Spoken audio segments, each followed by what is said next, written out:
Now that your developer tab is visible in Microsoft Excel, the next thing that we're going to get into is recording a macro. In your developers tab, you can see record macro, macros, and then macro security. In this particular video, the only thing that we're going to demonstrate is how to record a macro. So what you're going to want to do is click record macro, and we're going to call this macro clear income values.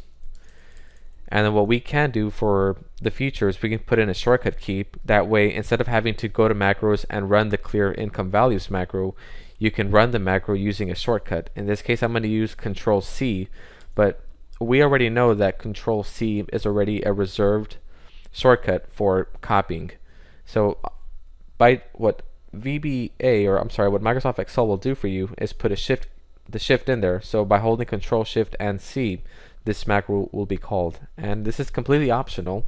For a description, you can write clears the income values, and then go on and select OK.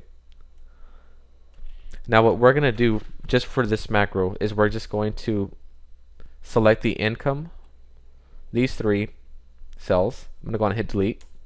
I'm going to scroll down to projected and delete those three. And then I'm going to scroll back up and select income 1 again. And all I'm going to do is hit stop recording. Now I'm just going to hit the Control Z, my undo. That way I can put those values back on, but the macro is still there. So right now what I can do is go to macros, and it still says clear income values.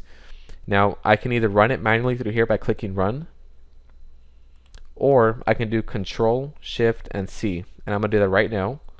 And we see that the macro was executed, and what it did for us was it cleared out the values that we just set up right now.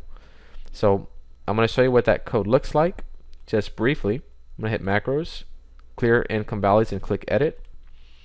This is the code that was created by Microsoft Excel for us recording the macro.